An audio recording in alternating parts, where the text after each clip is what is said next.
Salutations, everyone. This is Razor here with the Area of Effect podcast. Trying out the name. Let me know what you guys think. The AOE podcast number 7. We're gonna get right into it. This is a podcast about Disney princesses in honor of the Beauty and the Beast live-action movie come out, as well as Moana being out for a while now. So I have our resident Disney princess expert, an honorary Disney princess herself, Queen Kiriana, with me, as well as Static because he decided to join the Discord channel and hasn't left. That sounds about right. So, Disney princesses, always a topic of discussion in the media and Twitter and Tumblr and YouTube, and everyone has a lot of things to say about Disney princesses. So first, let's talk about what is a Disney princess. You may think a Disney princess is just a princess that is in a Disney movie. That is not the case, because a Disney princess or Disney princesses is a franchise name brand. It was a title, it's a title that's given to a Disney heroine since the year 2000 when the brand was established.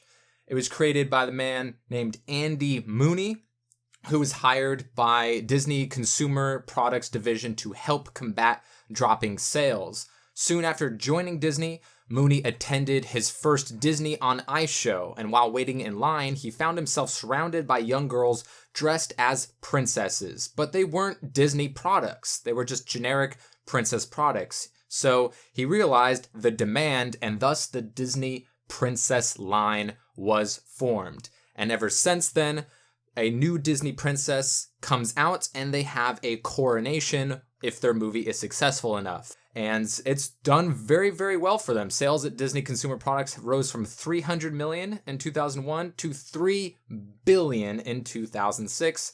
And one would assume that it's only grown thus far with over 2,000 or 25,000 products based on the franchise. I'm sure you've all seen them in the stores. It's basically anytime you see Aurora in a pink dress instead of the blue one she wears in the movies, that's a Disney Princess franchise brand. I'm sure you've all seen that, right? It's kind of confusing to see, like, why is Aurora wearing a pink dress? She wears a blue dress in it throughout almost the entire movie with the fairies arguing and shit. Yeah, I was going to say it's because they couldn't decide which one she looked better in, and she does look good in both.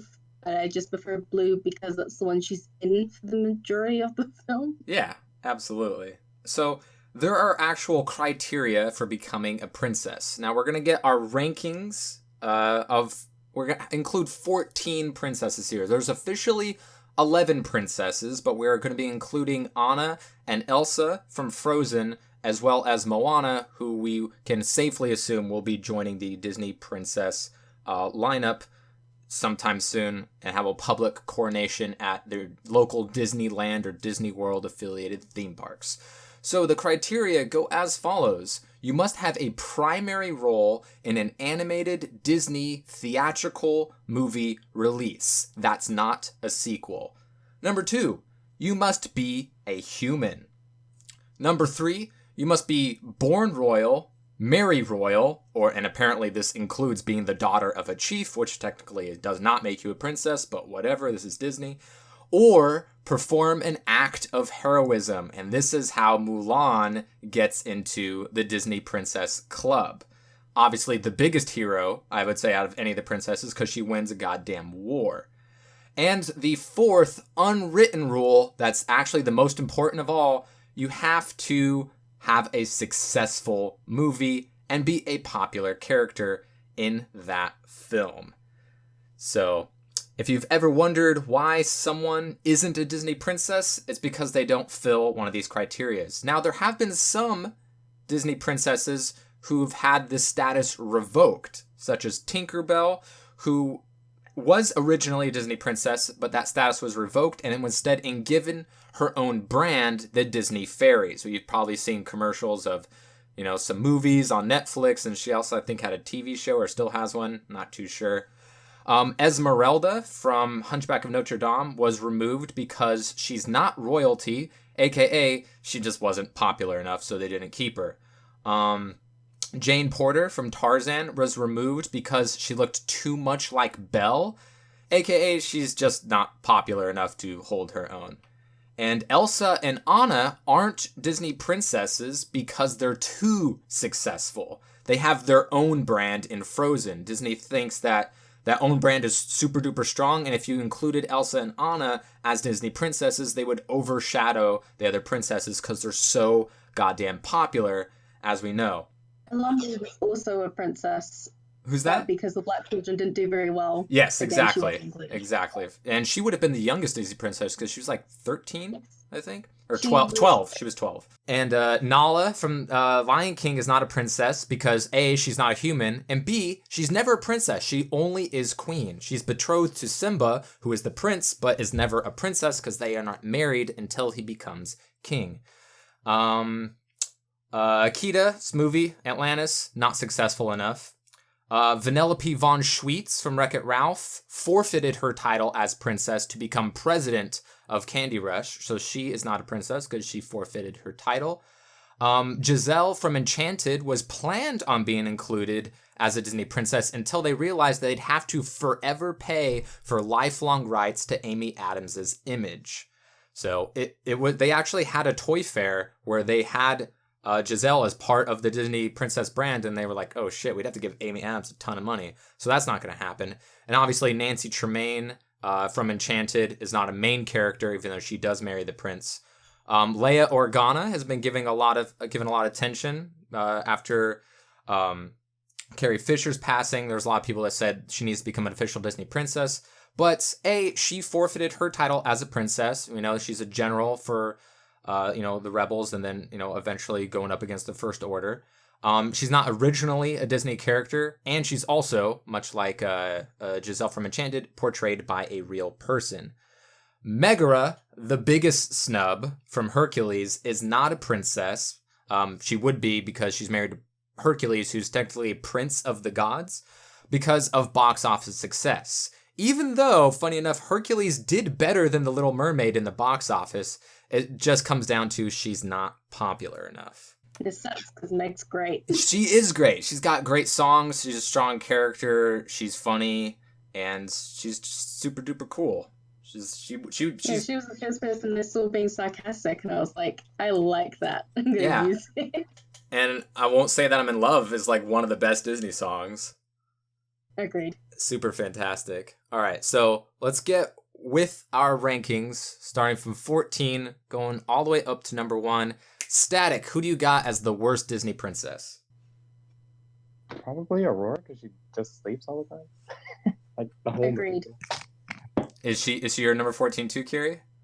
Yeah, I love her, but she just sleeps like the whole movie off. She has hints of her personality and her character, but she just isn't allowed to have any of them like fully developed.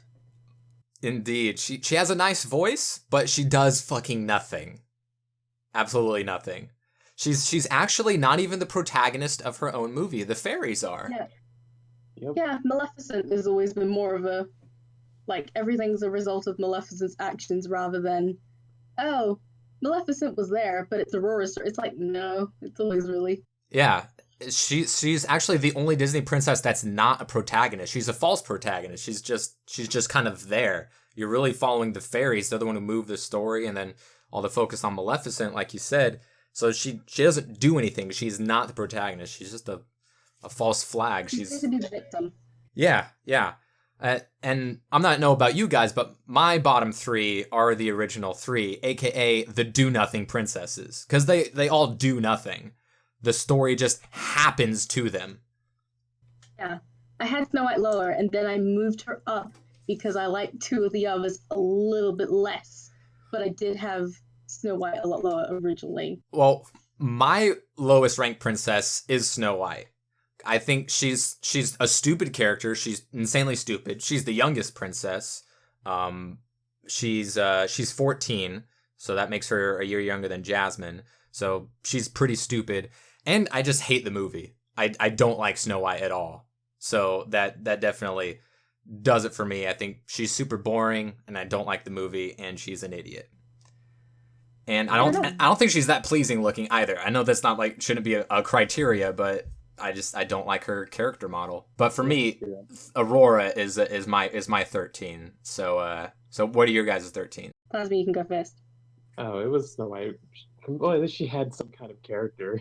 She can As sing to opposed animals. nothing.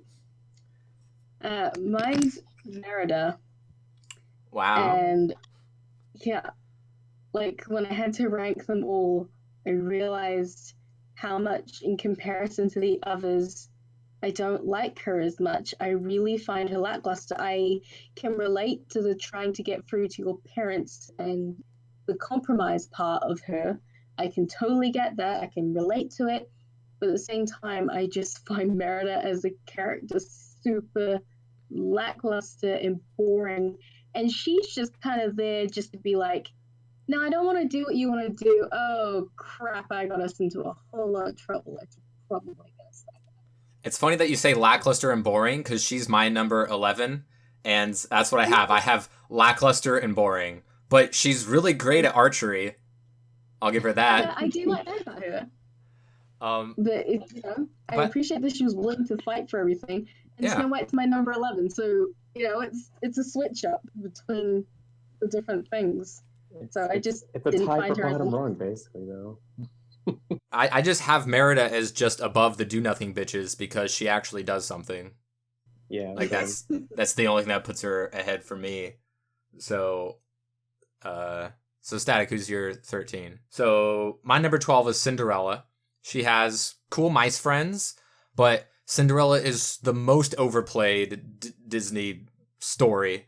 Even though it's a long. Was it is Cinderella French or German?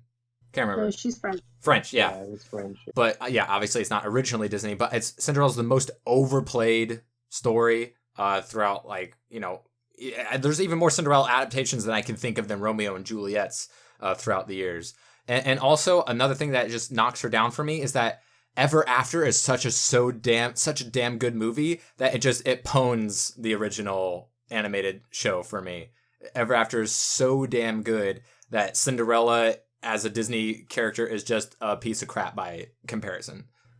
I think Ever After kind of benefited from Cinderella having come out first, so they could kind of look at it and be like, right, how do we actually make that super super good?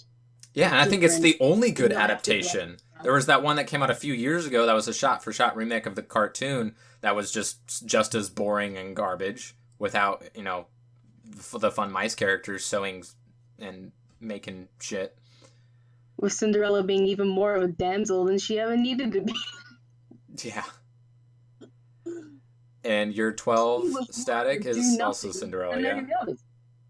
Yeah, also Cinderella. So who's your 12 then, Kiri? Elsa. Elsa. Ooh. Yeah. I appreciate her struggle and that she eventually overcomes it, but I don't get why she couldn't question, conceal, don't feel before her breaking point, because it clearly wasn't working. And it was, to me, it just really felt like it was just a plot point just to push the two sisters forcibly apart. And then it's pretty much all that we see of her. We don't really see her arc complete in the story. It kind of just ends because she's blocked out love and emotion, and then she learns it's the key to solving everything, and suddenly she's got bounds of it, she wasn't just suppressing it, the last however many years it is in between parents dying and her becoming queen, or even going all the way back to figuring out that she has the powers and almost hurting Anna and having her to be cured and needing to not know what magic is. And it's I feel like she didn't, because she had to share the spotlight with her sister, she didn't get enough time to really have the arc that they kind of just laid out, but then didn't really go in. It really just, to me, just feels like it just stops right at the end of the movie because they were at the end of the movie and they just needed her to fix the problem. But she didn't struggle to get there. It was kind of initial struggle and then nothing. Okay, I fixed the problem. I'm perfect now. Yeah, fine. She and Anna definitely are hurt by the fact that they have to share the limelight with one another. And I mean, obviously, the Ice Queen story, Elsa was originally supposed to be the villain. And then they had, Let It Go written, and they're like, oh shit, we need to rewrite the whole movie based off of this. So they made her, one of the protagonists, even though she's the main source of conflict initially. But then we have Hans or wherever the fuck his name is, and Yeah, it's yeah, to become the antagonist of the film. So I'm not saying that Frozen is terrible because of that. Feel like Frozen gets a lot of shit because of how popular it is, which is unfair. I saw on day one where nobody knew it was going to be great, and I thought it was fantastic. And I feel like anybody who saw it after it got so much hype is like, I hate the movie because everyone loves it so much. Now, you don't have to like it, and if you're really annoyed of your 5-year-old sister or niece or, granddaughter watching it on loop 100 times a day, I get why you wouldn't like it and how you think Let It Go is overplayed, but you're missing the fact that it's actually a good movie and a good song. But Elsa, obviously not one of the best developed characters because of the way that they had to switch the movie around. Yeah, I do like Frozen. I really, really, really like the original tale, and I don't have any problems with changing it. Like, I don't think that they should be afraid to change things from the original written versions. I don't think that that should ever be a thing where they're like, oh no, but we don't want to change it or do anything different. I think that they should be able to change things and still have it work. I still like Frozen. I just, in comparison to the others, I just really don't like that they just kind of dropped everything with Elsa just to focus on Anna for so long, and it's just, you just see her being so absent, and it just really just makes it really glaring to me that her arc just doesn't go anywhere. Yeah, so it's almost like, well, why did you set it up if you weren't going to do anything with it? She's also kind of like the most tragic Disney princess, and I know she does become queen, but she's still a princess for more time in the movie than other princesses where they only become married at the end if they weren't born royal. But her, she has this power, then she fucks up her sister, and then she has to hide this, and then her parents die, and she's alone. She doesn't even build a goddamn snowman with her little sister. And she's like that for 18 years or something. So it's like, shit, she had one of the shittiest lives. Yeah, it's like, that's why I appreciate the struggle. I appreciate that struggle is there, but they just didn't take it far enough for my personal liking, and that's why I just put it a bit lower. Kind of half baked it as oh, there's tragedy, but then you didn't lead it anywhere. It's like, oh shit. She can sing though. Yeah. I'd say she has the second best solo out of any of the Disney princesses on this list. By far. And she's the only one that has a magical power that she can control and is born with. Yeah, natural power, yeah. Yeah. So, number 11 for me is Merida. Like I said, she can shoot a bow, but she was boring, lackluster, as was her entire movie. The only Pixar princess, but I think Disney has shown that they've kind of been dominating Pixar for the past, 8 years or so now. And even though Brave won the Oscar for Best Animated, which was BS, it's still, the movie and the character itself doesn't do anything for me. And your 11, Static? It was Elsa for basically the whole synopsis of what was just transpiring. All right, Elsa's 8 for me. Yeah. Fair enough. Yeah. Fair enough. Not that much higher, but number 10. Kiri, what you got for number 10? Jasmine. Wow. So she taught me that I didn't have to be stuck in the walls that I started in, with being part of my family and growing up and everything, and that I can and should broaden my horizons, but she hasn't really expanded past that. So for me, she came in at a really good point in my life where that message was really, really important. And, I've seen the sequels, but even then she isn't really expanded on being past that, because she's in the sequel, she's really just there just to be the Aladdin's arm candy and just, there to be the girlfriend / fiance / wife.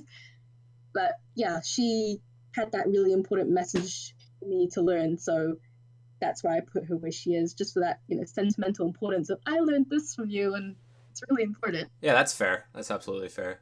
The Static, what do you got for 10? It was Merida. Yeah. Enough said. Super flat character that's kind of relatable, but not really going anywhere. She's not insanely flat. She's the only princess with curly hair, so she's got that. I love her hair. Yeah, you're right. Yeah. My number 10 is Pocahontas. Fair enough. Now, I think she's got the fourth best solo. She's got, Colors of the Wind, which is great. Miko and Flit are amazing. I love Miko, and Flit's fucking hilarious. Percy. Yeah. Percy comes around. He's pretty cool, but not one of her sidekicks per se. But I think the movie is okay, and that kind of bogs it down for me. And also, I don't like her relationship with John Smith. Obviously, she doesn't end up marrying him. She goes with what's his face in England in the sequel. Rolf in the sequel, yes. Yeah, Rolf. And changes, and obviously Pocahontas is the only Disney character, Disney princess based off of a real person. Obviously, they super duper changed it because in actuality, she was a 14-year-old that was sold to be married to Rolf in England, where she got named Rebecca, which does happen in the sequel. She changed her name to Rebecca. But yes, we get that this is completely not close to what happened in real life. But as a princess, she was all right. Good at singing, great sidekicks with her. Is one of the 2 Disney princesses that actually has a human best friend, along with Tiana, which is interesting. Why all of these princesses are such loners. But I don't like her relationship I don't like the romance, and I think the movie is just okay for me. So okay, in her defense, she isn't actually called Rebecca in the sequel. She's still Pocahontas, but she does go to England. And it's part of the reason that I put her way higher than you have. I haven't seen the sequel. I know you're a connoisseur of Disney sequels that are direct to DVD or direct to digital. But for the most part, outside of Return of Jafar and King of Thieves and that Christmas special for Beauty and the Beast, I haven't seen any sequels for any of these Christmas special? They were technically 2. The one that came out in like 98. I know which one you mean. You mean the Enchanted Christmas. I know which one you mean. I'm teasing. The other sequel was terrible, and no one should ever see it. And I'm glad that they try to get rid of it. But anyway, moving on. All right. Number 9, Static. What you got? Pocahontas. It was the same reason. Yeah. Didn't really. Kiri, who you got for number 9? Anna. Ooh. Yeah. Okay, so she's more relatable because she's allowed to have her awkward moments, which I'd never really seen the princess, but being allowed to have awkward moments. You can see them being allowed to have different types of moments, and including snarkiness, which kind of adds to some of the other ones. But it makes her brighter, and it makes her stand out just a little bit more, and she doesn't necessarily have to be bogged down by all the problems because she's able to just be a little bit more optimistic and peppy. And it's important for her to be like that foil to Elsa's broody tragicness because you spend so much time with her. But she's kind of lower in comparison because I just like more of a balance that the others have. But she was like a nice little fresh thing to be in Frozen to that foil point. So that's why I put her where she is. Gotcha. Yeah, like with Elsa, she's kind of hurt with the fact that she has to share the limelight with Elsa. My number 9 is Tiana. Now, there's she has a lot of good and a lot of like okayness to her. I think she's the most realistic of the Disney princesses with her personality and her dreams and how she goes about carrying herself. She is a frog for the vast majority of the movie, which I don't think helps with her. She's also, falls in love with a guy in 24 hours, which I'm not a huge fan of, with that Disney princess cliche that quite often happens, even though it seemed like she was supposed to be counteractive to that sort of role. But she does end up falling in love with a guy within 24 hours, and it's whatever. But, and also she's got like one song. She has one solo at the beginning of the movie, and then she has an ancillary role in any of the other songs if she has any lines at all. So, and the fact that, her sidekick is Ray, who's kind of cool in actuality, especially the fact that he dies.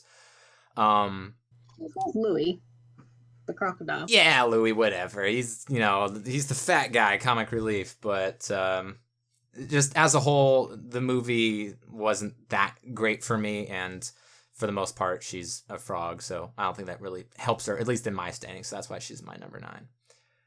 Fair enough. So number 8, Static, who you got? Elsa, because with how it was kind of half baked. Yeah, she's my number 8 as well. My number 8 as well. Second best solo, but she's got a special power, so she's kind of cool. Kiri, who do you have for 8? Tiana. Yeah. She works for it and she stays focused, but she's less balanced, and to me she feels like she lost a little bit too much of her childhood zest and she's not allowed to show it. And I get why she's not allowed to show it, but there could have been a couple more moments where she was. And I spent a lot of time the first time I watched the movie, because I watched it in cinema, I spent a lot of the time wondering if she hadn't taken her dad's dream on to the point where it just left her with nothing else. But she's always going to be super important to me because she was the first Black princess, and when she was announced, to me it was like, oh my god, finally I'm getting a princess that is way more representative of, way more representational of me as a Black girl. And it was, so she's always going to have like that really special place where she's like, I'm so glad that she's there. But at the same time, for me, I just spent a lot of the time wondering if her dad's dream of that restaurant had really just left her with nothing else. And it was almost a bit sad to have to think about it like that, because she is so determined on achieving that dream and focused on it that it's like, but is it really what you want? And you don't want to have to sit there watching a movie thinking about if they're really doing what they want, if they're saying it's what they want. So, I mean, she is a really good cook, and she makes fantastic beignets, which is a plus for me, because beignets are amazing. And she makes gumbo in the freaking bayou, and she's resourceful and is good at cooking and seems to enjoy it. But you're right, it kind of seems like, from such an early age that her father's dream shaped her motivations. Yeah. And I mean, it's good to acknowledge what your parents' wants are and to, want to honor their memory, but at the same time, you also need to do what you want to do, not just what they wanted you to do. So that's where like the wandering kind of crept in, and then it kind of just puts, your whole perspective of her a bit down when you're considering, is she actually doing what she wants? Is it actually her, or is it just her dad just personified? Right. So that brings us to number 7. My number 7 is Jasmine. Now, she's the only princess that doesn't have her own movie. Aladdin is about Aladdin. He's the only Disney prince to have his own movie. So that does hurt her a bit, but she has the best duet, I think, in, Magic Carpet Ride there with Aladdin, and she's really good at that. And Aladdin is just like a really, really good movie, so that bumps her up for me. It's not the primary factor. If we were ranking princess movies, Aladdin would be higher than 7.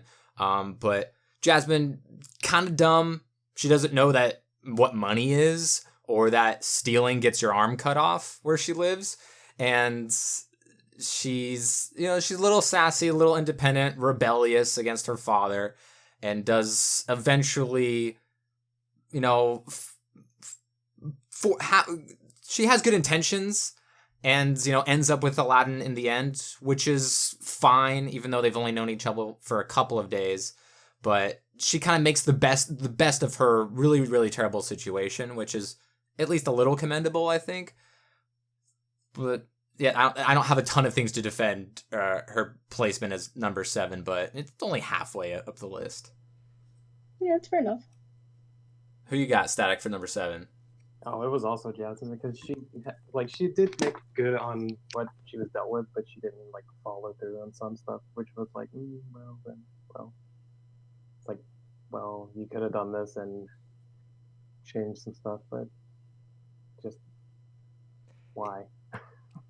Yeah, she even though when she eventually marries Aladdin, she won't actually become the ruler because of how that system works. Aladdin would become sultan in that case, so she wouldn't have the power. And let's be honest, Aladdin's a little bit more to blame for not changing things, because once Jafar blew everything up, and Genie's like, all right, I'll make it even better. And Aladdin's like, just the way it was, thanks. It's like, hello, you saw firsthand what it was like to be a poor person, Aladdin. Fuck you for not making things better for all those starving kids that now don't have someone to give bread to them.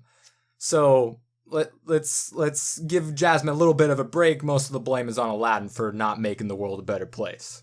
Could have at least said make the land more areable, but whatever. Yeah, give everyone a swimming pool or drinkable water, or I don't know.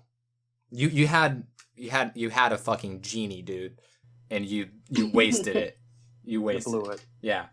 Apparently the world was already perfect in your eyes as you were running from getting fucking scimitard every morning until you magically find a princess. That doesn't happen to everyone, Jackhole. Nah, it's fine. He's great outside of the fact that he doesn't have nipples. But anyway, Carrie, who do you got for number 7? Moana. Okay. Wow, that's pretty low. I know, and I was really shocked myself because I really, really like Moana, but at this point we're getting to the characters that I really, really like, and it was like I have to put them somewhere. And my justification is I really appreciate that she's balanced and wanting to pursue her dreams, but also do the best for her tribe. And I think she's probably the most balanced out of all of them. But it's almost a bit too convenient for me that her quest allows her to do both. And she has that traditional flip-flop with, I've been given this thing and I have to go put it back where it was. And she has that flip-flop of, maybe I'm not the best person to do this, but maybe I am, but I was already chosen, but what if I'm not the best person to do this? And it leads to ultimate resolution, just as all of them do. But it's just a lot weaker compared to the flip-flops that came before, making it feel a bit old and tired. I'm not really sure it was needed, because it's been done so many times before. And it's such a short flip-flop. It's not a developed flip-flop. It's into the sea. Oh, hi, Grandma. I should probably go get it, huh? And she gets it back. And it's like, did we really need to see her flip-flop? She'd always been so sure, and she didn't really need to have that doubt. She had been unsure. She'd gotten the emotional reassurance. She was back on track. We didn't need it again. It should have been then that she was like, no, I'm keeping steadfast. I know what I want. I know what I'm doing. I'm going off and doing it without having to flip-flop again and throw it into the ocean, because why, girl, why?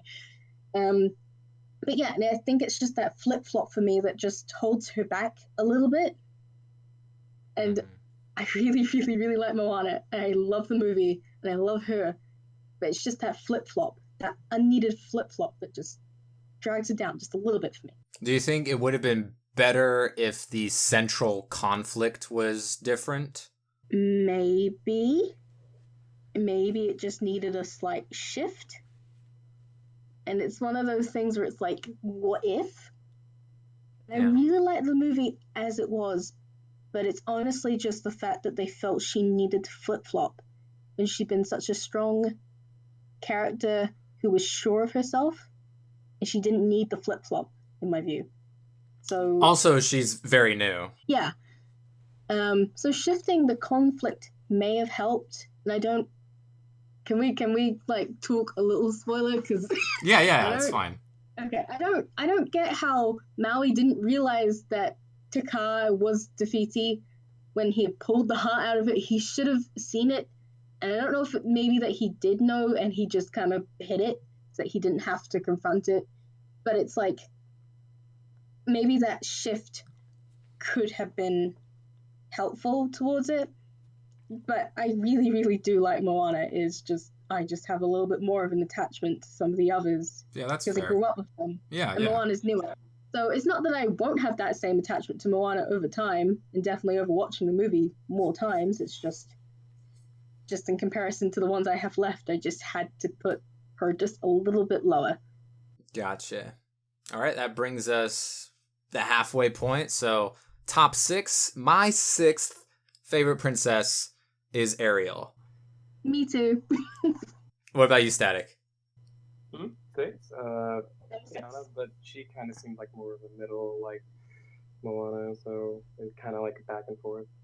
All right, so let's talk about Ariel. All right, I don't have a ton of justifications for her being this high. I think she has the 3rd best solo in Part of Your World.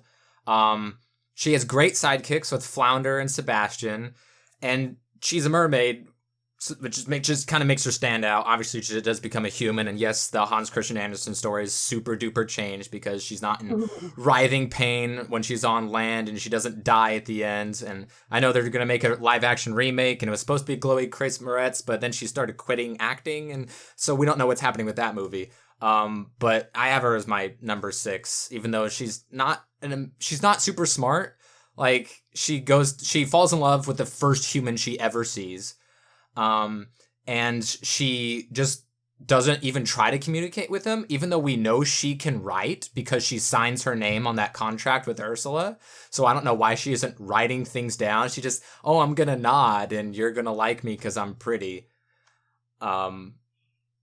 But I don't know. She just kind of, I don't know. She's my number 6. I don't have as many justifications. I mean, the movie's pretty good. Yeah, I was gonna say. Okay, so Ariel's adorable, but she's also curious and a romantic. But she wasn't afraid to try new things and throw herself into something just because it was new and foreign. And that part, like, I always really admired that she was just like, oh, cool, I'm gonna like try everything. And she was expanded on more in the sequels, which, you know, this is going to be the geeky part. But, like, the first sequel, like, goes to show that she has experience on both sides, and she's trying to keep her daughter safe.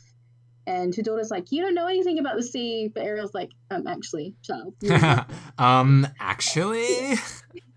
Yeah, but she's, like, the foil to her daughter having limited sea exposure. So that's, like more development on her part of just being that more development on her part for just being that foil where she's like, actually, I have been in your position and I know how it feels, but I was just on the other side of it. And the prequel sequel, it's like, it goes to her determination to do what's right, not what's easy on the heart, and that's like the foil to her dad. And it's her dad in both the main movie where he's like, I want to keep my daughter safe, so I have to destroy things that she loves because it's easier for me to do than just explaining things to her for some reason. Being a parent. Yeah. But in the prequel, her mum dies and her mum loved music, so he just bans all music. So she's like, that's not right. I know it's easier for you, but it's not right just to ban music and executing people for listening to music. So that's what she goes off and she does, and she gets music back and she brings it back. Mm-hmm. So she's really determined and really, really into like doing the right thing with that curiosity, and she's allowed to have all those elements, so I just really like her for that, and that's my justification. She's also the only Disney princess that has a child. Only one. That's Melody. Yep. So that's definitely interesting. That definitely sets her apart. Melody's kind of a little mini her in the sequel, but just grew up on land and wasn't really allowed in the sea until, you know, she would sneak out and go on the sea. So she's kind of like not exactly the same as Ariel in personality, but you can see like the similarities, and that's kind of like what makes Ariel such a good foil to Melody in the second one, where she's like, no, I've really been there, like I know what I'm talking about.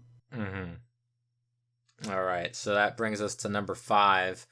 Now I might get some flack for this, but my number 5 is Anna. I really like Kristen Bell, and she was the person who fought for making her more awkward, you know, like as much as possible.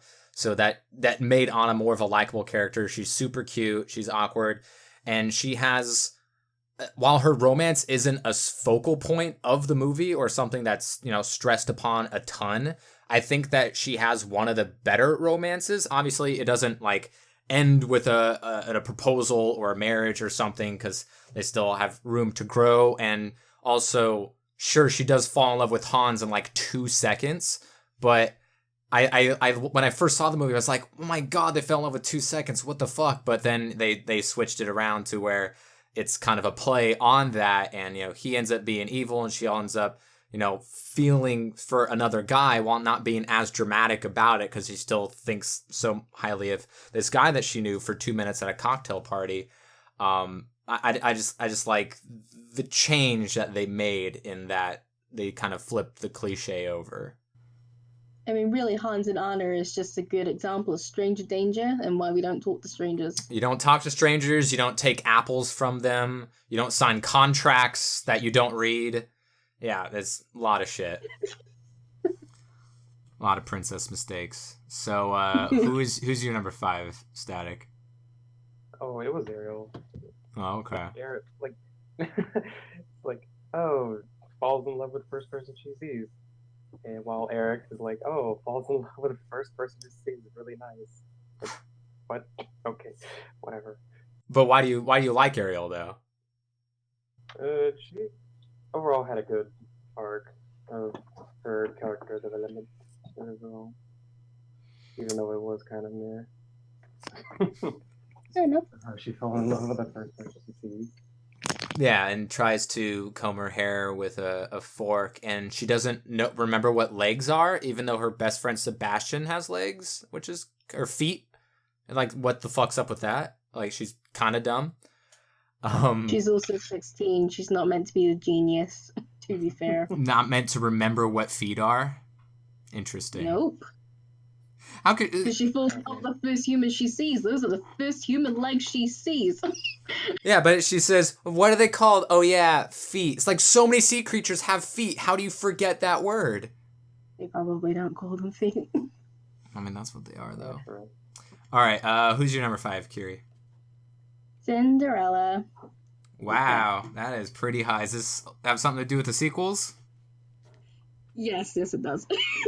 Okay, so she's able to be more human, and she has her snarky moments, and they're just tiny little moments, but they go to prove that she can be more than what some of the originals were, where they're just described as calm, temperate, loving. Like, she's able to be that, but still also allowed to be human and still have a moment where she's like, "Nyeh," at someone. And you don't get to see it very often, but she has a great arc in the second sequel where basically the stepmother, Lady Tremaine, she turns back time and she's like, you know what, I'm going to use the fairy godmother's wand and make it so the shoe, like the slipper, fits Anastasia's foot. So that causes a whole lot of shit. But Cinderella doesn't give up and she will keep being persistent. And she's like, I'm pretty sure the prince is going to know he didn't dance with a redhead, that he was dancing with a blonde. Strawberry blonde, to be fair. And strawberry, yeah, okay. But and she does it all without magic in the second sequel. And it's a really nice comparison to the first movie where she almost gives up and then has her Deus Ex Machina turn up. Where this time it's like, I'm in a crisis, but I have to figure out how to do it without magic. She still has Jacques and Gus and the 2 little bluebirds, but she doesn't have any magic. She absolutely can't do anything that has any magic involved, so she has to do it for herself. So it kind of makes up for, in my view, the kind of do-nothingness that she had in the first one, where she wasn't entirely do-nothing, like in Aurora and Snow White, but she's definitely more, I'm actually going to do something about this because I don't accept what's going on. So she's a lot stronger to me. Okay. That's cool. Yeah, I haven't seen the sequels because... Yeah. The second sequel is like the 3 episodes of a failed TV show, like half of them are. Right. They're all just strung together with, a little intermittent, let's just make them all be a cohesive plot, even though they're really not kind of set up. So the second sequel also has Hayden Panettiere doing the end song, which she sings. So it's almost kind of like, oh look, we've got 2 princesses in one film. Nice. So this just makes me laugh. All right, so now we're getting in crazy territory. We're in the top 4. This is where the big hitters come in. Static, who you got for number 4? Oh, I had put Moana right there because she had overall good character traits, good arc. The only problem I really had was with the flip-flopping. Is like she could have had that not there as much, or had it make more of a consequence and been really good. Yeah. So, Kiri, who you got for number 4? Pocahontas. Okay. She calls people out on this shit. Like, she's a princess, I say with air quotes, but she's not afraid to be like, yeah, but you're full of shit. So, you think you owned whatever land you land on, like the Earth's some dead thing you can claim? Exactly, like, you punk bitch. It's just like, oh, no, but we'll teach you guys how to be civilized so you won't be savages anymore. And she's like, You fucking came onto my land, bro. What the fuck you on You about? come into my house and you start throwing S words all over the place? I don't think so, motherfucker. She has in the sequel she'll go to England and it's basically like Dartmouth turns up and he's like, "Yo, chief, you gotta like come to my king and explain why he shouldn't take all your land." And Pocahontas is like, "Fuck it, I'll go." So and she has like the odd one out in the whole town, almost Belle kind of experience of, I'm just a little bit awkward, but this is fine. Um, but she's not changed in character and personality between the first and the sequel, so she's still allowed to be independent and call people out on this shit. Um, but I really really like about Pocahontas is her songs. They're some of the best in my opinion, and she doesn't just accept that differences can't be worked out between two groups of people who seem like total opposites at first, and she's really like in the head of when they're in the first one where you've got the colonials and the tribe going up against each other, and she's really like, you guys think that you're opposites, but you're really not. And it's just a really, really strong message. And I know that the movie has its issues. And I get that. And I get that Pocahontas as a character has her issues compared to her historical figure. But I just really, really like her as a character and as a person. And I love Miko and Flint. No, Miko's great. I love Miko. I have a plush Miko. Oh. Yeah, she's definitely one of the most, maybe the most steadfast Disney princess. Yeah. She's on a mission. Like, yeah. I don't know what my path is, but I'm gonna find it. Yeah, I mean, I'd marry Kocoum, but that's just me. That's just me. All right. So this makes me realize that all of our top fours have three similar princesses, which is interesting. So I'm going to be the first to name one of them. My number 4 is Mulan. She is the biggest hero by far out of any of the Disney princesses. She actually has the highest body count of any Disney character in history. She killed 1,995 Huns. That's pretty baller. She won a fucking war, and she killed, her antagonist. Only her and Tiana are the ones that actually kill the antagonist in their movies. And Mulan has the best sidekick, bar none, Mushu. He's the best. Mushu's the best. End of discussion. For me, for princess sidekicks, he's the best. Her movie is fantastic. The songs are really, really good. I peg her down a little bit because she's not a princess, but she is easily the biggest hero, the biggest heroine out of any of the Disney princesses because of what she does, under the cover of a man, and saves all of China, including some old guy she doesn't know, and leads her troops. She's the one with the idea. She shoots the rocket, causes the avalanche. She takes that rocket. She takes it and it's like, I know what to do. She leads the charge to go into the castle with 3 other dudes, just four people plus Chen, who end up taking down the main bad guys and his dudes. But she's smart, she's resourceful, deceptive, and fucking saves the country. So she's pretty high on my rankings. She also saved Jack twice. I'd like to point out, but I'll say why in a minute. We get to higher up. All right, fair enough. But yeah, I have nothing bad to say about Mulan, and she's one of my favorite Disney princess movies. So let's get into the top 3. Static, who you got for number 3? Belle, because I actually like that character. It's like she's good songs, good character arc overall. The only thing that I kind of wanted to pick is like when her father gets captured, he's like, "Oh, I'll trade myself for you." She could have left at any time after that, and these would have not known. Mm-hmm. Well, I mean, she does eventually leave, and like, why was her horse waiting for her in a blizzard? Like, he was just waiting the whole time. It's like, damn, Belle is also my number 3. I feel like she's the most iconic Disney princess in my mind. Obviously, you have the original 3, but Belle, and she didn't start the Renaissance, that was Ariel, but I think Belle set the standard for a Disney princess. Really great at singing. She's independent. You know, at the end, she's one of the many princesses that, you know, saves her love interest at the end because she breaks the spell and somehow that magically heals the wounds that Gaston inflicted upon Beast. But, you know, it's whatever. But great singer, independent, doesn't fall in love immediately. You know, it's a couple of months at the very least because we see the seasons pass through the movies, and then we have those sequels that also take place before the end of the original. But yeah, and they're hanging out reading Shakespeare for some reason. Yeah, I mean, who wouldn't? And she's got a great dress, and Beauty and the Beast is just a fantastic movie. So yeah, that's why she's my 3. Beast looks kind of weird, just saying. Adam, yeah, Prince Yeah. Adam. Yeah.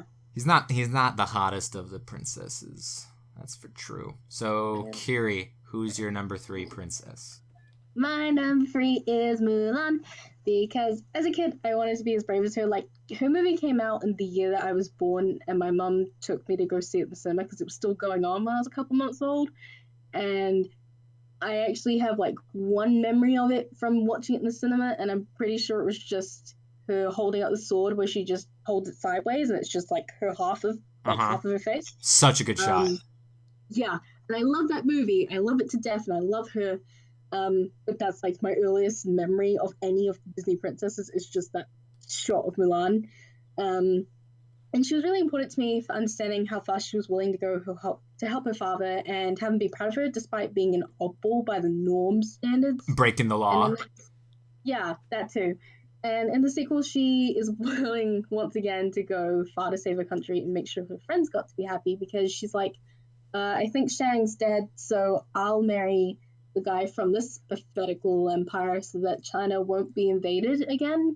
So she once again saves China, and in the end it works out, and you know the alliance is formed anyway. But she is willing to go far to save both her country and do something for someone else. So that selflessness and that willingness to, she understands what the consequences will be, and she's still like, I'll do it. I need to do it. It's what's right. I'm just going to go do it. I'm not going to sit around and be like, oh, but maybe I shouldn't. Just like, nope, I'm off. I'm gone. Yeah. She also has one of the best solos. You know? Yeah.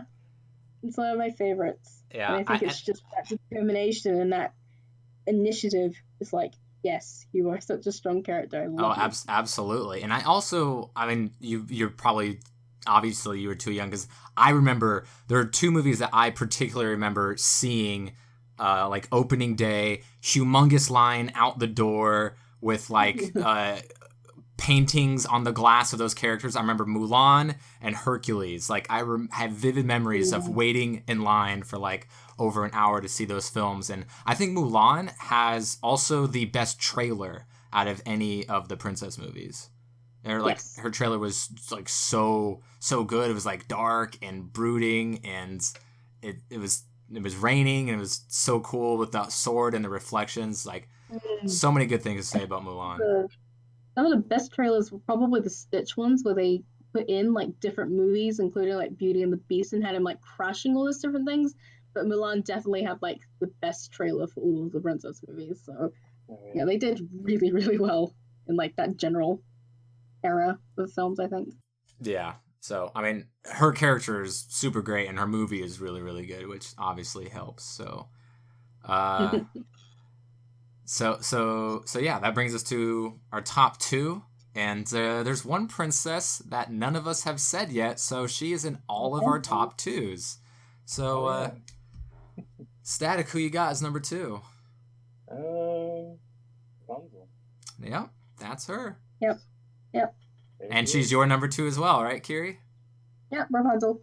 Well, she's my number 1, so screw you guys. All right? Rapunzel's the best Disney princess, and I will fight you. Fight me, bitch.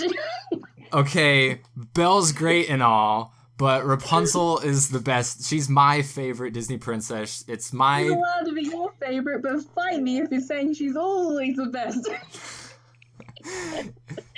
Rapunzel is great. I love Tangled. It's a really great film. Rapunzel, I think personally for me, obviously this is all opinionated based. I think she has the best design. Obviously we knew she had to have super long hair, but I think she's super cute and adorable, and she's super wife material. I'm allowed to say that because she's 18 canonically.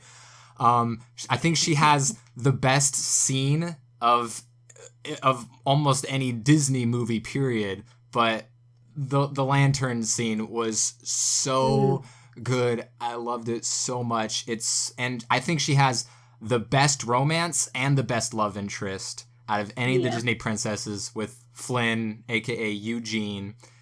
That scene is fantastic. It develops over a long time. Neither feels that way initially, and it develops. And a comment that I read of that scene kind of changed the perspective of it for me, because during that scene with all those lanterns going out, which is super duper beautiful, she waited 18 years to see those lanterns.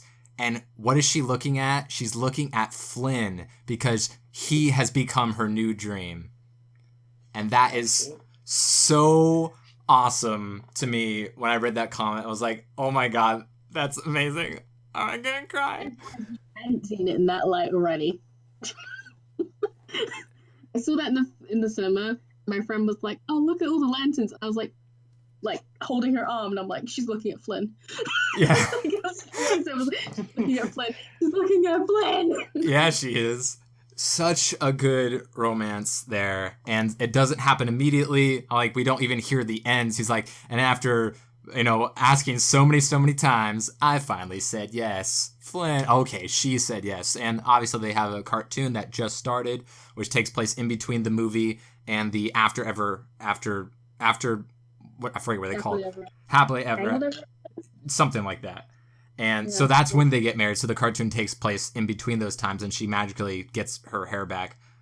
Because it's a cartoon, that's what you have to do. I haven't seen it yet. I have it recorded. It just premiered on Saturday. But another magic flower. Some magic happens and gets her hair back, because you got to make a show out of it, right? So she's super duper talented. She's well read. She cooks. She paints. She's a hopeless romantic, and which I love. She fights. Yeah, so do I.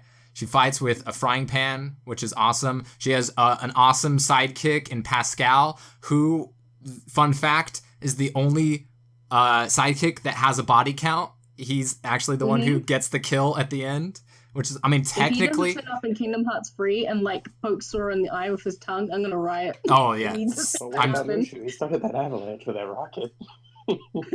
Yeah, but Pascal, he's like, I'm gonna trip this bitch. Technically she dies of old age, but Pascal, he got the XP for that kill. He's the one who gained that XP. So Pascal's awesome. Yeah, and Rapunzel just made me feel whimsy again, like that childhood whimsy that you would watch. Yes. The princess movie for the first time, and it just put me in all the emotions that she felt, and I hadn't felt that of a Disney princess in years. And you get to see her arc and growth over time in pieces, rather than the movie pointing to it like, hey, this is the arc scene, which The Good Dinosaur did, and that arc scene is the only scene I like in that film. So it just goes to show that it happens over time, and you actually get to see it happening over time, instead of being like, here's the one big info dump of a scene that just slows things down. It was just, here's a little bit of time out of the hustle and bustle of the story just to talk about things a little bit, but then we're going to keep going. So her film was so greatly paced. Yeah. And it worked with her as a character, because she was so hyper and energetic that the pacing just works so well that she doesn't get overshadowed by her movie being so good, because they're just both so good. Both the movie and the character are just so good. Mm-hmm. It just feels natural to see her growing and her arc. Yeah, it does. Especially in the scene, she's like, "This is the best day ever. Oh my God, I can't believe I left." And it's like, "This is great." It's like, "Oh, I miss my mom." It's funny. It's romantic. it's like it's one of my favorite Disney movies, and it's my favorite princess movie because of the story, the animation, the music. You know, she's got some great songs, whether they be solo or duet. And I don't know how they pulled that duet, because they were both doing it in their minds, both her and Flynn, and then they come together and do it. It's like, oh my god, it's magic. It's meant to be. And I love Rapunzel, and I love Tangled, and it's a great movie, and you all should give it the respect it deserves. Oh, no doubt about that. It's a great movie. Yeah. I mean, I didn't expect her to be in all of our top twos.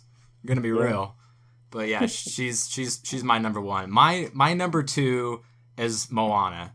I think she is the best singer out of any of the Disney princesses.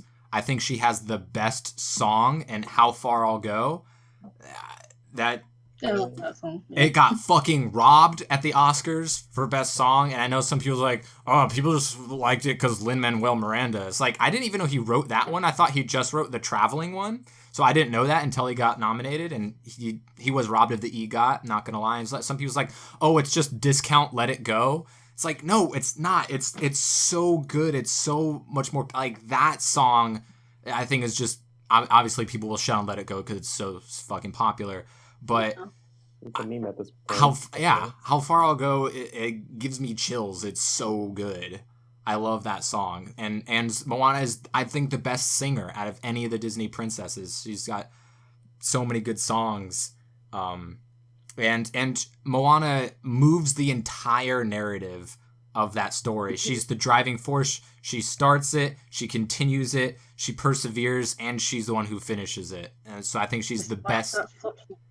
Yeah, despite the flip-flop, she's the one who moves the narrative throughout the entire movie, which I don't think you could really say outside of Mulan. Any of the princesses can really say that. Like, they move the entire narrative of the story, despite them all being the main character in their films. So I have Moana as my number two, and Rapunzel is my number one. So Static, who's your number one?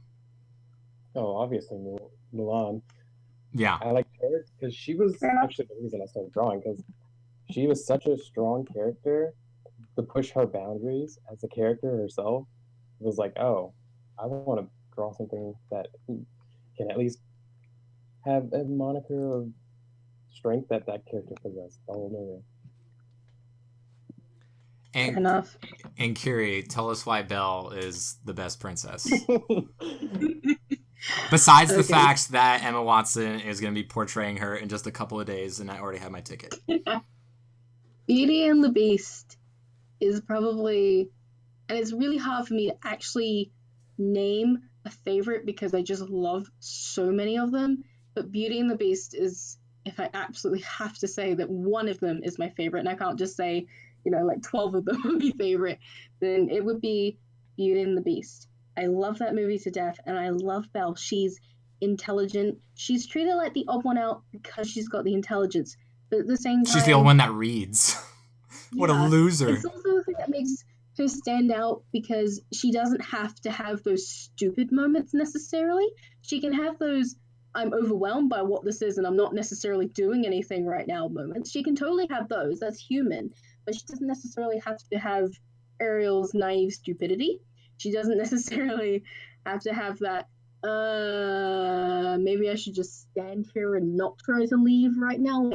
And she's allowed to be almost perfect. And I know that the tuft of hair that she has that keeps falling down is meant to signify that she's not perfect. That's the literal explanation for it. But she's allowed to have that moment where she almost leaves the beast to die, where he is. Mm-hmm. And it's just so important. And it just really resonates with me because she's set up as most of the others where she's beautiful and she can't do anything wrong. She'd never hurt a fly.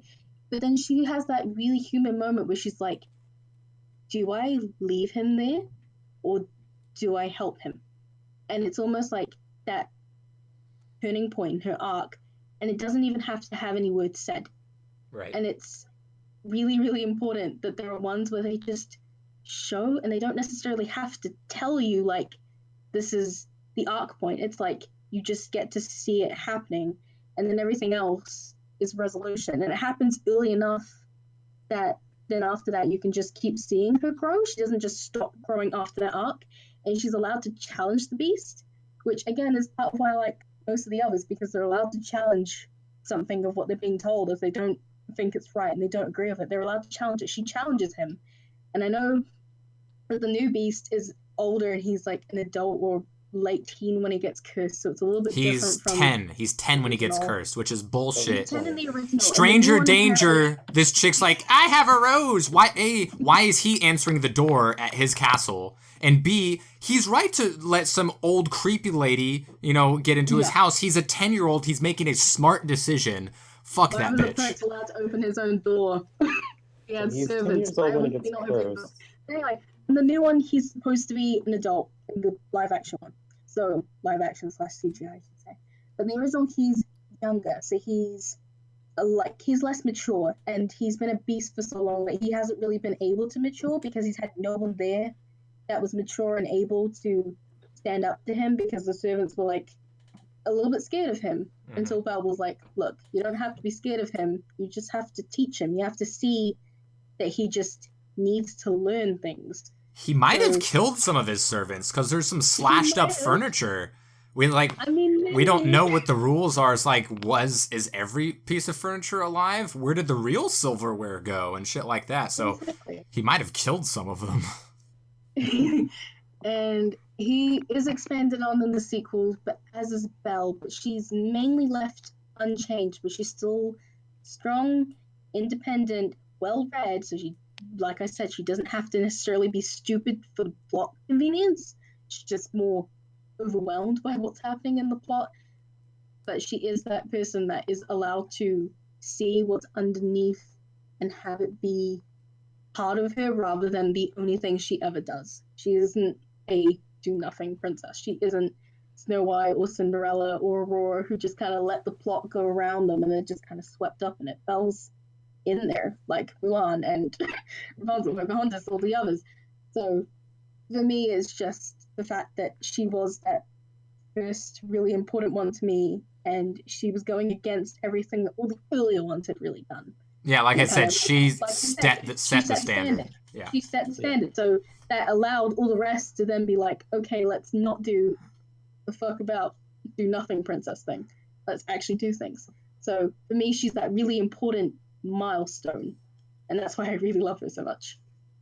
All right. So going from Disney princesses, one of Kiri's main subjects of knowledge, let's go to another main subject of knowledge of you, Kingdom Hearts, where we have 5 of the official princesses, part of the 7 princesses of heart, a group of maidens with pure light, devoid of darkness, created by the Keyblade. It was split into 7 pieces of light, 13 pieces of darkness, yada, yada, yada.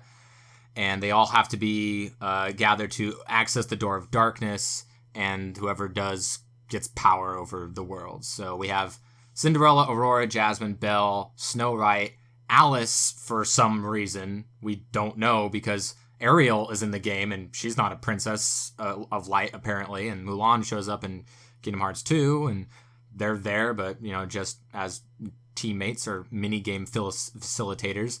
And then, of course, we have the best Disney princess of all time, Kairi. Yes, of course. Now, Kingdom Hearts, while made by Square Enix, is owned by Disney. So Kairi and Sora, Riku, they are all owned by Disney. Granted, Kairi is the best. Not in an animated Disney movie. So she is canonically, she is a Disney-owned princess, but not a Disney princess. Part She's of like- proxy. She's like Sophia the First. Sophia the First is like a little kids show, if I Yes. recall. Yes, it is. And Yeah. she's also technically a Disney, like an official Disney princess, but she's not part of the Disney princess lineup. She But is Kairi too like young. the first kind of, She, in their own little bubbles, but they kind of just joined, yeah. but not. part She's of it. she's not in a movie, she's in a cartoon, and she's also been said that she's too young because she's Yeah, that's it. 12, I think. And that's also part of the reason that they used against Alumni as well. After they were like, no, but people were like, but she's a princess. She's an actual princess, and she's a hero. And they're like, no, she's too young. She's Yeah. actually the first person they ever used she's too young on. So it's like, oh, okay, Yeah. 14's fine. You interrupt from 12, but Yeah. 12, okay, right? But How it is. yeah. But I mean, Kyrie's amazing. She's great. Kiri and I don't care what anyone has to say about lack of character development or anything. She's great. Great design. She's got a keyblade. She's not a do-nothing bitch. All right? She slices up some motherfuckers. She saves her man a couple of times. Kind of gives him a reason to hold. If it weren't for her, Sora gets lost. You know, Yeah. he's gonna have no memories, no anchor. He has no iris to his flash, really. So she's incredibly important and is a fantastic princess that isn't raised as a princess and doesn't fall in love with anybody crazily fast. Sure, she doesn't sing and she's not in the movie, but she's a princess and she's amazing. And hopefully we get some great interactions with her and the best Disney princess, Rapunzel, because we know that Tangled will have a world in Kingdom Hearts 3, which will probably be coming out in like 12 years. So that's cool. Like, Kyrie wasn't raised as a princess, but she was also in. I was about to say Hollow Bastion, but Radiant Garden. God damn it, Kingdom Hearts 2. So she's the princess of Radiant Garden. Like, that is her world. That's where she came from, and that's where her grandmother was. And they were in the castle in Kingdom Hearts 1 because that's where the first time that we get to see the grandmother telling her the story about the light and how it went away, but then it was in the hearts of children and blah, blah, blah, blah, blah, and the world still has light, so don't worry about it. But yet we know that Edson the Wise was the ruler of Radiant Garden, so it's, or Diz, or, you know, Black Coat guy, sitting with Aqua. So there's a lot that they can do with her outside of the official capacity of actually adding her. And there's just a lot to her, and there's a lot that we don't know. So saying that she has no development isn't fair because she does. It's just that we just don't get to see her very often. So it actually makes her scenes more important than what they would if she was just in the game the entire time. And it's just an offhanded comment. That's like saying that Donald has more character development than Goofy. Yeah. No, he doesn't. I mean, to be fair, Goofy does die for like 3 seconds. Yeah, 3 seconds. Yeah. Gosh, guys, I'm back. Got a bump on the head, though. Surprise, gotcha. Yeah. Debated. Oh, poor Goofy. But, So, like, yeah. that was really important, though, because then you had Mickey being like, oh, I'm going to fuck things up. Oh, God. Like, Mickey, no. Mickey, no. Yeah. Mickey's a bad friend, and Kyrie's a great friend. Yeah. We could have a whole discussion just on how bad of a friend Mickey is. Yeah, it's a different podcast. That's a different podcast for a different time. All right, so let's get into some Disney princess trivia for our resident expert here. We all know Snow White is the youngest princess at 14. Do you know who the oldest princess is? Are we counting Elsa because she's 21? If we're not counting No, her, we're not counting Elsa. If we're not counting her, then it should be Cinderella. Yes. Cinderella is 3 months older than Tiana. She is 19. 19. Yep. Can you name the only person to play 2 princesses in a Disney movie? Lea Salonga. If we're counting the singing voices. If we're not counting the singing voices, then I don't know. Idina Menzel. She plays in Enchanted and in Frozen. Oh my gosh, I always forget about Enchant. I forget that she's actually a lady. Like, I can see her face, but it just never really clicks because I don't really watch that movie all the time. I like the movie, it's just, oh yeah. Indeed. Here's some good stuff. Aurora, the only naturally blonde princess. Yeah, and she has the dancing cells at the end in common with Belle because they were running out of time for Beauty and the Beast, so they just copied the animation cells. Yep, they did that quite often. 14 are linked. We mentioned that Merida is the only princess with curly hair. Tiana, the only princess that never lets her hair down. Only one. Yes. That's interesting. Rapunzel, only princess with green eyes. Mm-hmm. Hazel still. Mm-hmm. And Aurora's the only one with violet. Yes. Belle's got that hazel. Ariel, of course, the only princess that isn't born human, but she becomes human. Tiana, the only princess that's mostly portrayed as not being a human, because she's a frog for most of her movie, which is interesting. Contrast to Ariel.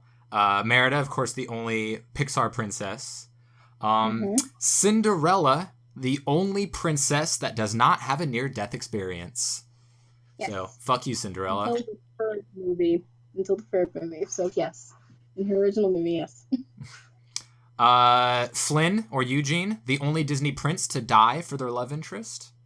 Of course, Rapunzel brings him back to life. Toot sweet. But ultimate sacrifice, best romance, just saying.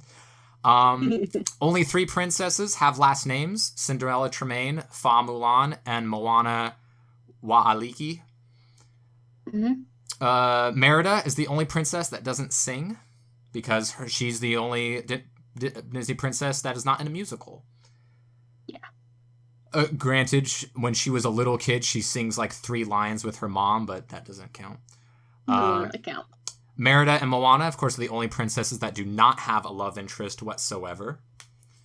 Except for the fact that Merida almost had a love interest and then they changed their minds. Yeah, she was betrothed or whatever, but no love interest. She didn't have feelings for anybody, neither did Moana. Pocahontas, the only princess that doesn't marry her love interest. She marries John Rolfe instead in the sequel. She marries him in the sequel. Ariel's the only princess to have a child. This is an interesting one. Ariel and Merida are the only princesses that have siblings. What's up with all of the only child princesses? I guess they don't want to have any Game of Thrones action going on, people knocking them off for power. It's like Ubisoft's hate of parents, okay? And Disney's hate parents, now that I think Yeah. You just can't have siblings. You just can't have competition. Speaking of hate for parents... Ariel's sisters aren't really an active part of the story. They aren't. They're background characters. Yeah, Ariel's just I'm the 7th, and that's why I have sisters. I'm the one with long red hair. I'm the interesting one. I'm the protagonist in this anime. She was supposed to have blonde hair, but then of course Splash came out. So change it. Speaking of parents, Snow White, the only princess whose father is never shown. Let's see. I've already mentioned Pocahontas and Tiana, the only princesses that have human best friends. Nakoma for Pocahontas and Charlotte LeBeouf for Tiana.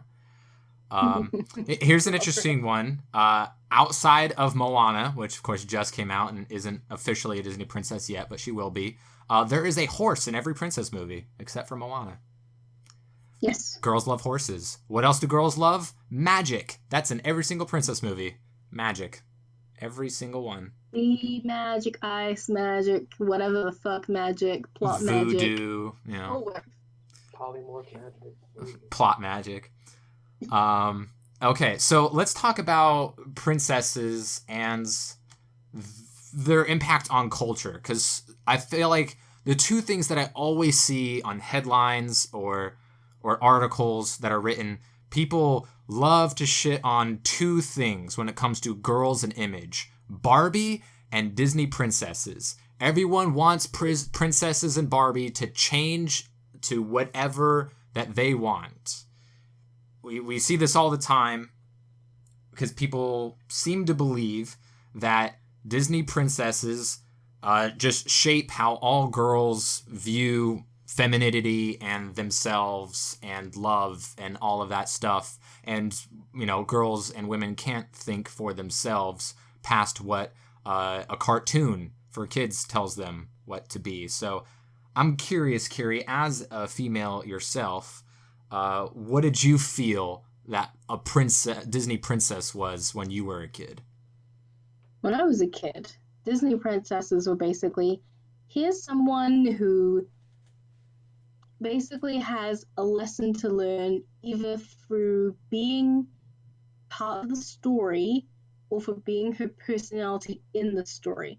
And it wasn't always, I should be exactly like X princess, or I should go do exactly what X princess does, or I should take X princess's story. So literally, I shouldn't go out and look for a castle where there's a cursed beast and then stay there while he's a dick to me, because that's not what the movie's trying to tell me. It's trying to tell me to follow Belle's example, because for this one, it's the lesson that she is part of the plot of, that you're supposed to look further than just what you see when you look at people, that they might be rough around the edges like a beast, but they're not necessarily a dick on the inside, or they have this and that and that.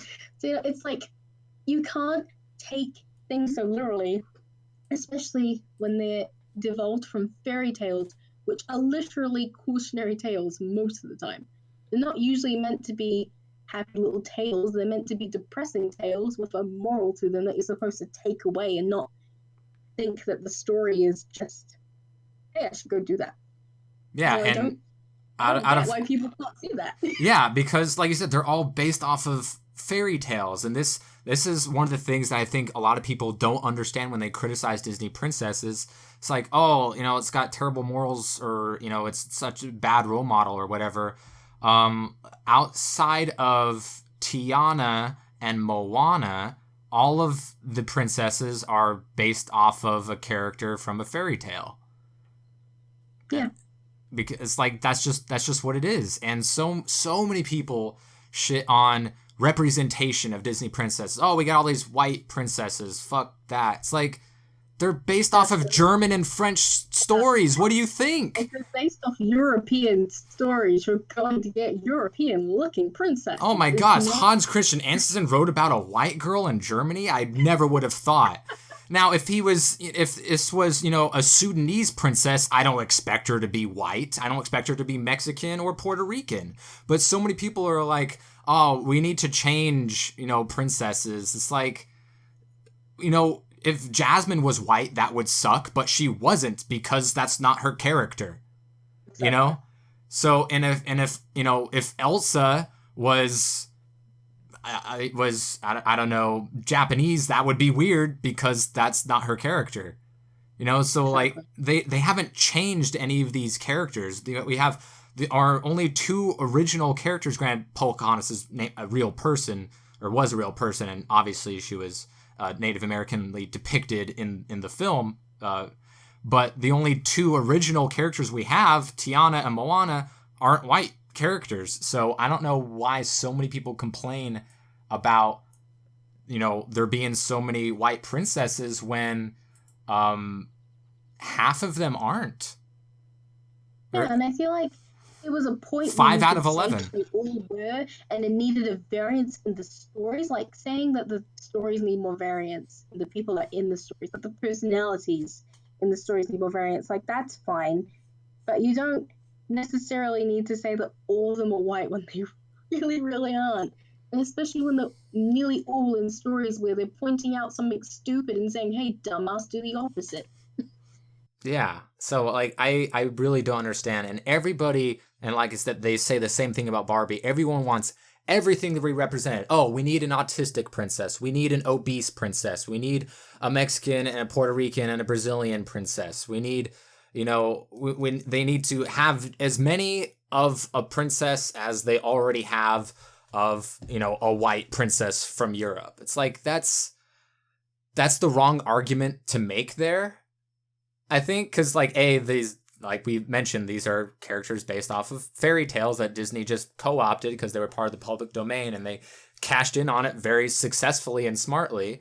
But at the same time, we don't need a gluten-free princess. We don't need every single type of human being as a princess just so you can fulfill your imaginary daughter's beliefs. I feel like now we've had enough stories where we can actually move more into original stories that call for original characters.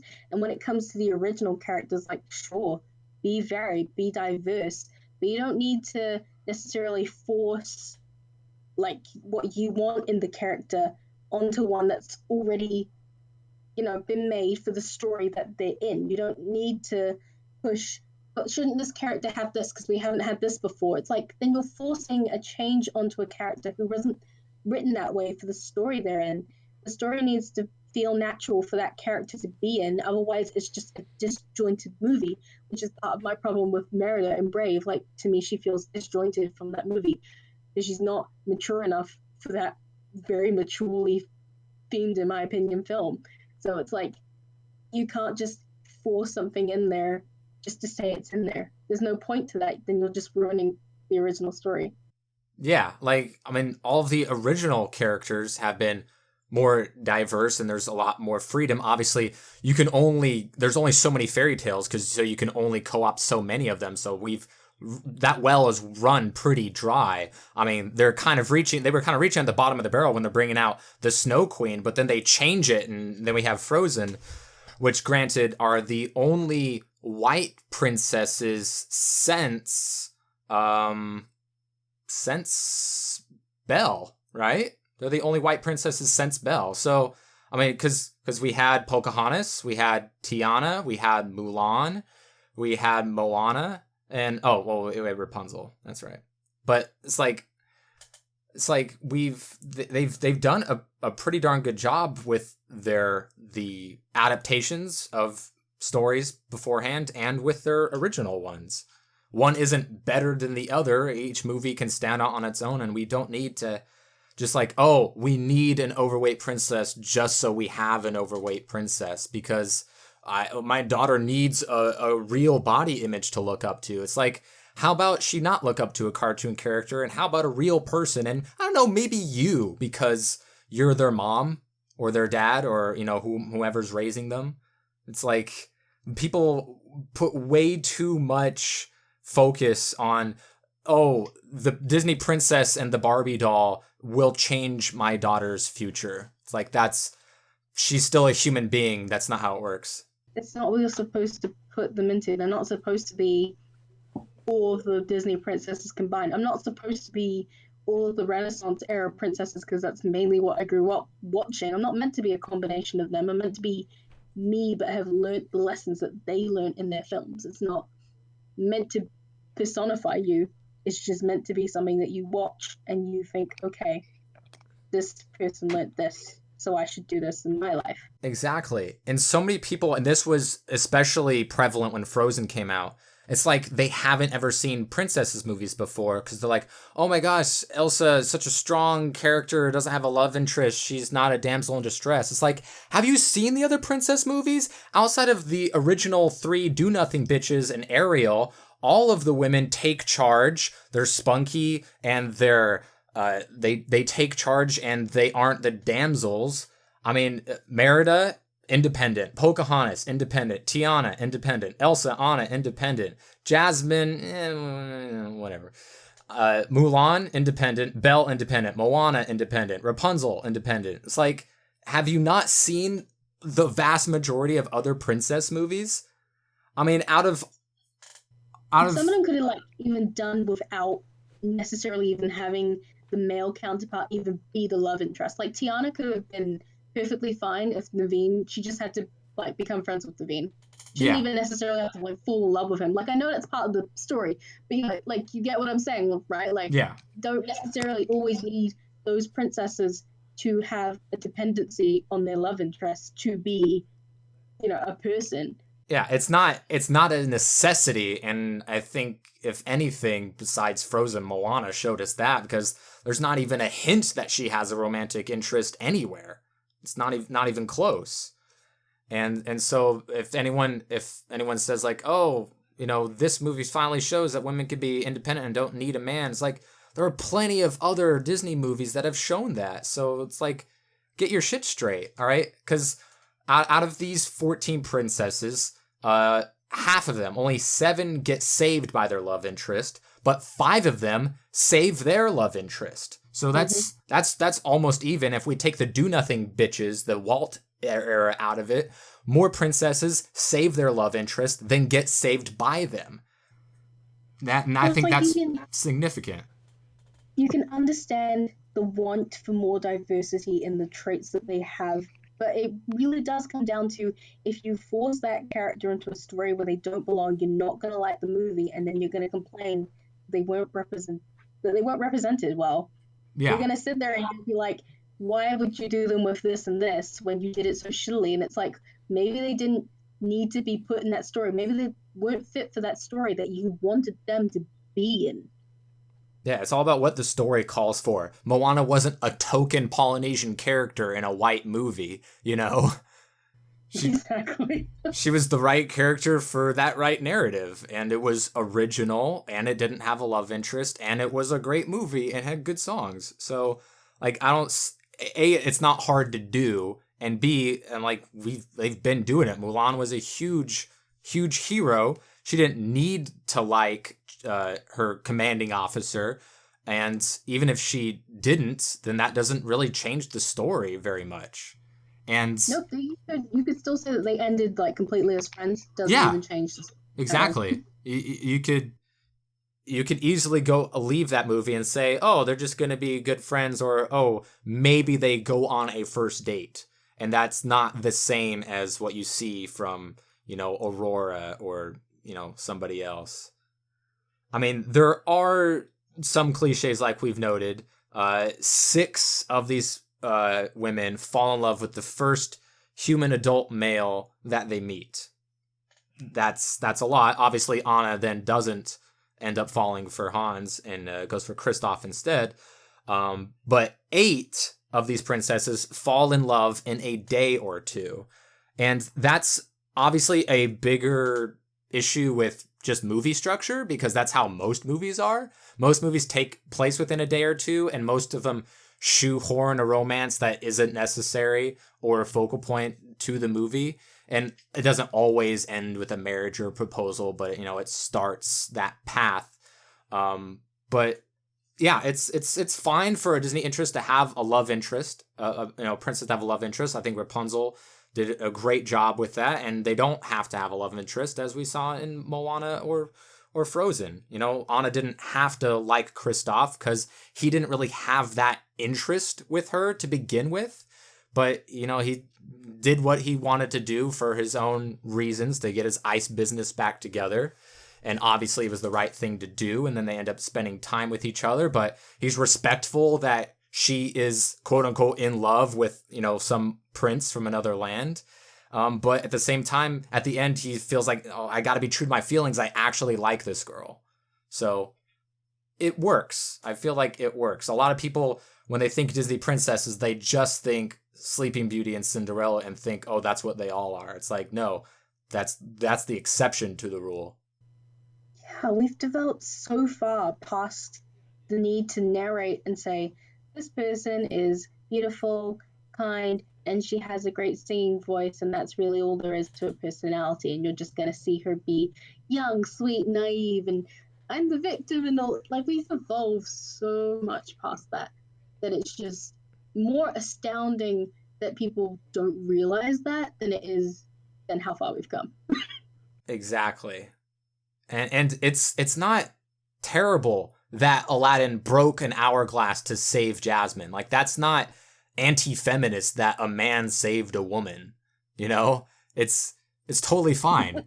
It's even if he didn't like her or she didn't like him, that's fine. It's Aladdin's movie. He's the protagonist, and Pocahontas saves John Smith. Rapunzel saves Flynn.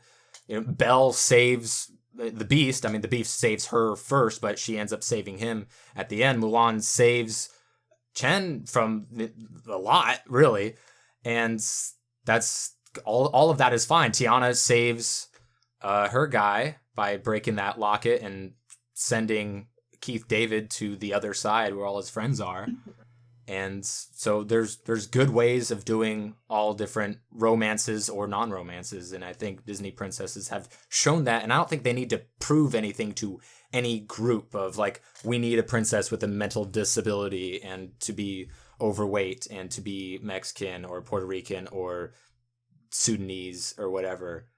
It's You would need the right story for those characters. If you're going to do them, you would need the right story. It requires time to think. And those, I'm sure a lot of those stories are out there. Like, Mulan was from a poem.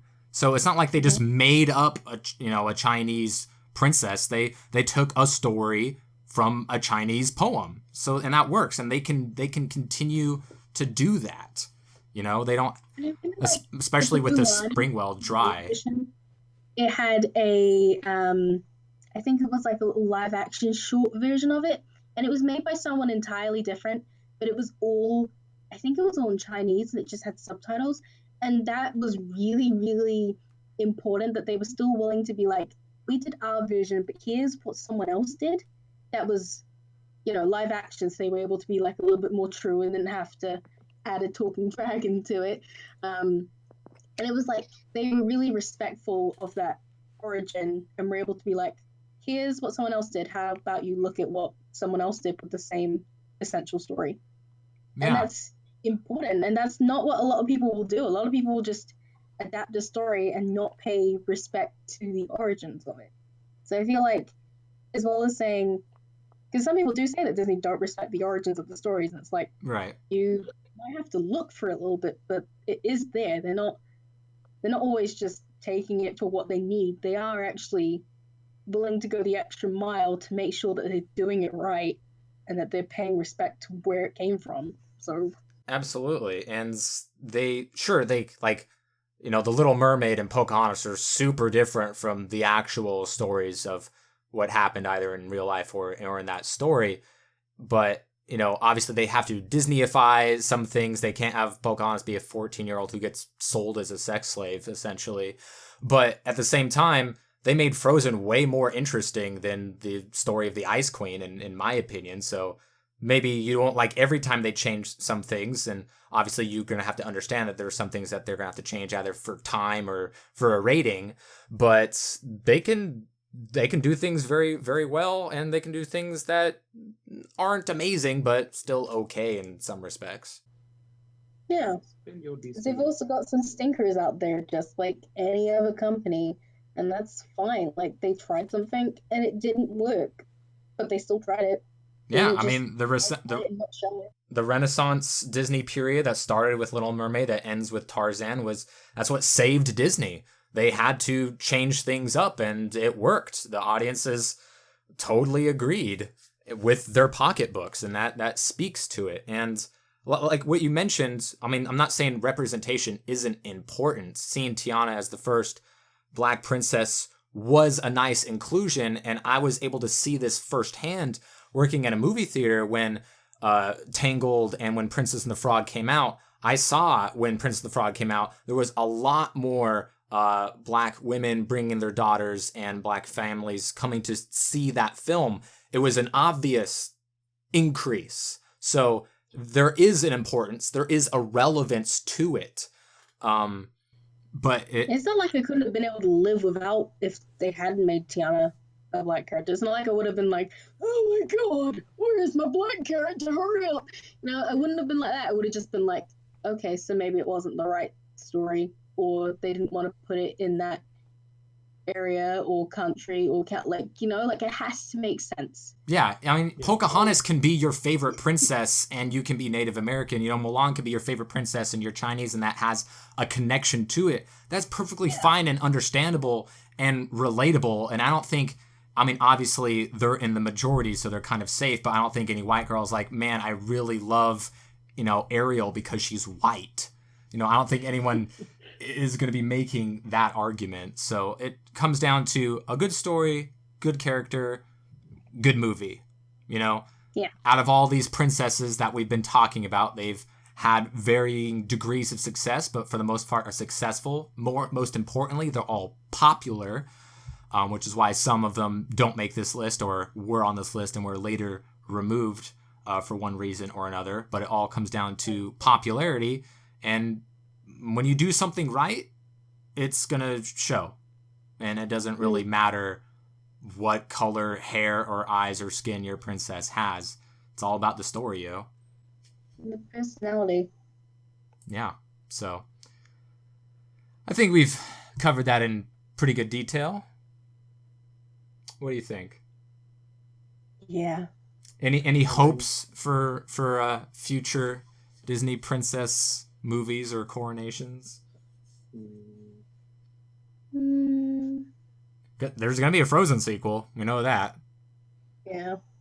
I think if they're gonna do a Frozen sequel, then I definitely would like them to actually finish off Elsa's arc, or at least just don't start one up again. Don't start a new one up again.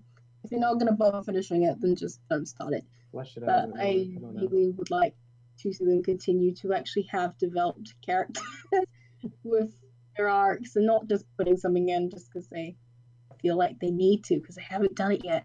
Or, like we're at the 40-minute mark in the movie and we haven't had an arc start. You're like, if you don't need it, don't do it. Or just make it an Olaf movie starring Elsa and Anna. Yeah. Like, stick to what your story needs and don't add anything unnecessary, like unnecessary flourishes that don't belong in the story. It's like the Pixar model. They aren't going to make a sequel unless they have a story where they're like, well, we can't not make that.